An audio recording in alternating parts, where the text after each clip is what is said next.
Goodness to you. It's Sporty King, and I'm on with less than a minute to go for today's message. So even if you're watching a video, you still have less than a minute to go finish out something. And you know what? If you've seen my videos before, if you've been following me, yeah, you can skip the intro.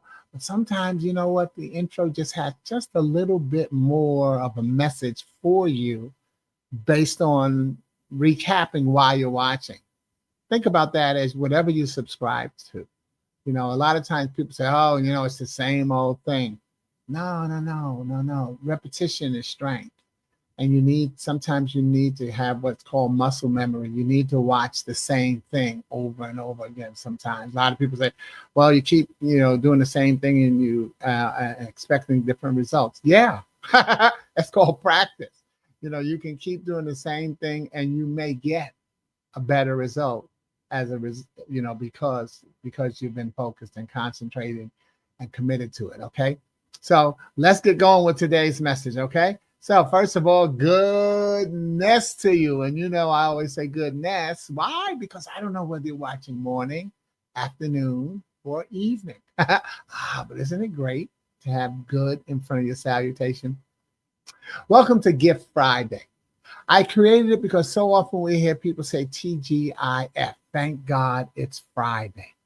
But I say, what the Lord does Friday have to the person who took their last breath on Thursday or any day before that for that matter? So I use what I've learned through Psalm 92:2, and that it is good to proclaim your unfailing love in the morning, your faithfulness in the evening. And that allows me to think about not just TGIF, but TGIT. Thank God it's today. And then TGIT, thank God it's tonight. Proclaim your unfailing love in the morning, TGIT, thank God it's today. And your faithfulness in the evening, TGIT, thank God it's tonight. Which moves us to another one of my scriptures, Matthew 6:34. And that says, so don't worry about tomorrow, but tomorrow will bring its own worries. And now it reverses it. TGIT, thank God it's tonight. Today's trouble is enough for today. TGIT, thank God it's today. Yes, darkness always precedes the light. So consider another use for TGIF, and that is trusting God is free. Trusting God is free. Think about what it costs to be blessed with the greatest gift of any day. The gift of waking up doesn't cost you a dime. In fact, I had one of my ministry brothers say, excuse me, I plan to wake up, but I don't know that I will. And that's why sometimes I say it's the bravest thing you can do is lay your head down and go to sleep. Not at night, anytime you decide to close your eyes and take a rest. Don't do it while you're driving. Okay. But that still moves us into realizing that we can do a little bit of math. And that is if we subtract the T and TGIF from the front and move it to the end, we get what we should be giving God thanks for all the time. And that is the gift of today. GGIFT. God is for today. And Gift Friday is the online sharing of one of my original poems or poetic inspirational messages, and its possible uses to inspire audiences online, in person, or in spirit. Because once you inspire yourself, it's called inspiration. Once you inspire yourself, now you can deliver for someone else. Each poem or message will be my gift to you. So here you hear me read it, and then I'll share this week's gift by dropping it in Facebook or LinkedIn.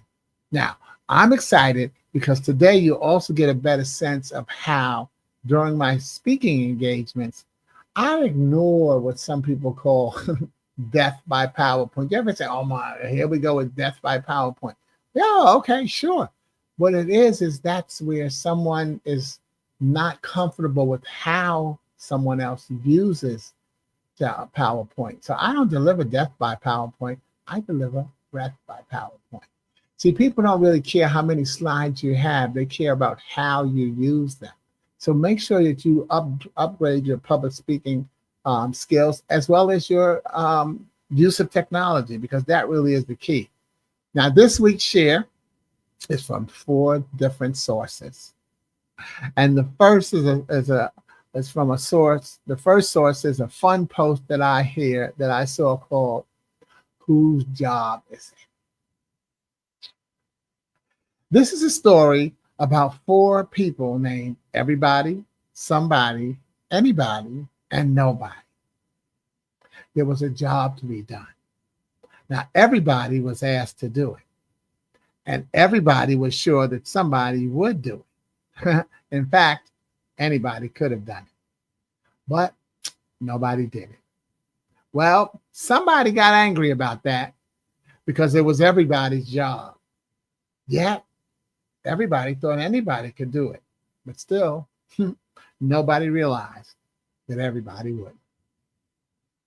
It ended up that everybody blamed somebody when nobody did what anybody could have done. That was in the post I'd seen before. And look, think about it. We've all been there.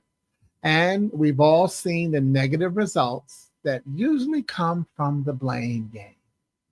And that brings us to our second source, which is my affirmation, blame, B-L-A-M-E, basically lying and making excuses. Why put people at fault when what you can do is give them credit?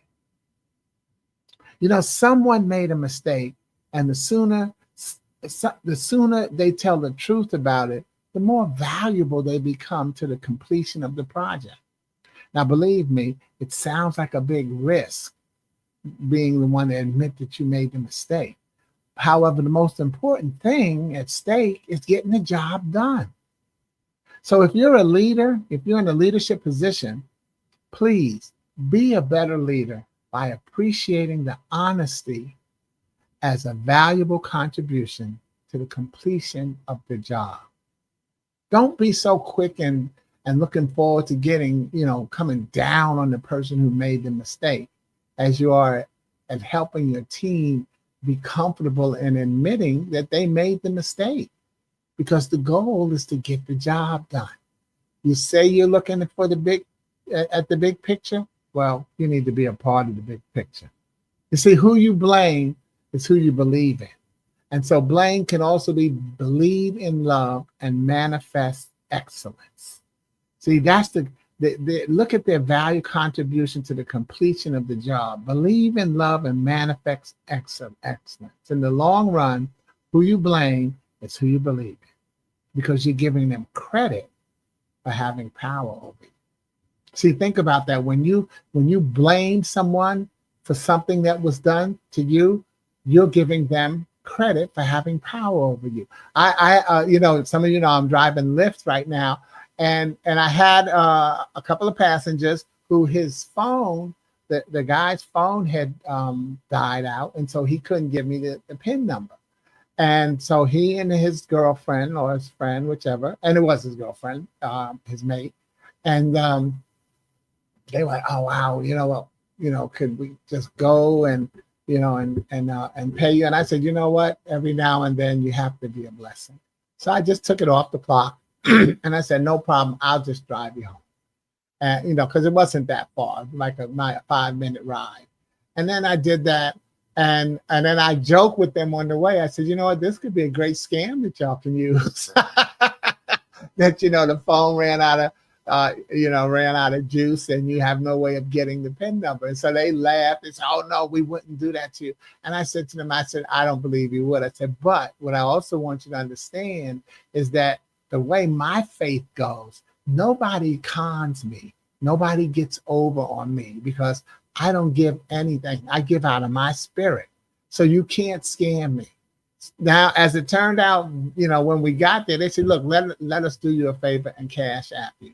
And I said, okay, fine. And it didn't come right away, because when you cash app a new person, I don't think it goes through right away. But again, I didn't care, because I had given out of my spirit. See? And so they had no power over me. And so if I had said, oh man, they scammed me, this person did that, well, that means that person has power over me. No one has power over me, because anything that I do out of my spirit. And that's the control that I have. So let me get back to my message, because I want to make sure that I give you my quick third and fourth sources. And there's some fun comedic cartoons to wrap this whole thing up. First, there are those happy seniors who said, guess who cleaned their house today? Not me. Somewhere, somebody did somewhere, and I want you to know that I am proud of you. Somebody had to do it. There's somebody said somewhere, okay? And that's the seniors. It's not to say that we don't clean up, but we just don't do it as often. And many times it's due to that combination of being a senior and being a single person. It's always my turn to do the dishes. And so that's how I'm enjoying my life. It's like I tell people, I say, look, I'm 70. I'm on this side of 100. I've lived a very good life, y'all. And y'all know that on Friday, I share my poetry. And so maybe next week I'll do it again. If you haven't read my poem, I Found Out I'm Dying, from my first book, a celebration of life, about the fact that physically we're all dying from the day we're born. It's not a manifesto or fear of dying or a call to attempt suicide. It's recognizing that the joy is in living life. That's what TGIT is for. Thank God it's today. Please don't take your life. Please don't take your life. Do not surrender your life to suicide. Take your time and go through the bumps and bruises and recognize that it's going to be okay. It's going to be okay. And that's just an important message as we deal with suicide awareness all the time. I know you can't minimize that to a month. So be conscious of that. And if you're considering taking your life by suicide, please get some help. Talk to someone and find out how valuable you are. And you're not alone. It may be your turn to do the dishes, but you're not alone. Okay, so let's wrap up and recognize that it's time to do your job and pass along the good spirit of this message during this wonderful 10th month of 2025. You are your job. Be about your business. Take care of you and keep sharing your gift. Thank you for enjoying Gift Friday, where every day is thankful for today and thankful for tonight. I'll drop a copy of the meme in the thread. And if you like a copy of my book, Affirmations, there's the definition. First of all, an affirmation is an acronym that defines the word and turns it into an affirmation. See, acronyms just put a word to a letter. But when I put a word to a letter, I then bring the word to life. So look at blame, believe in love, and manifest excellence. See, turn that thing around, turn it into a positive thing. So there's my QR code, and you can get credit for believing in this message. But remember, you and your words are powerful enough to bypass the blame and get the credit. Because who you blame is who you believe in. Who you believe in love and manifest excellence. If you believe that that's what people do when they're around you, if you believe that that's what you do, then that is who you believe. And that's a gift that you can share every Friday and every Saturday and every Sunday and every Monday and every Tuesday and every Wednesday and every Thursday and every week and every month and every year and every moment and every lifetime as you share your gift, knowing that God is for today. Have a wonderful weekend. Stay safe, and I'll see you next week. I'm Sporty King, and this has been your Gift Friday message. It's your job to carry it forward and live the life that you've been chosen to live. Watching the video? Put in the comments where you're watching from and make sure you share it. Over and out. Ciao.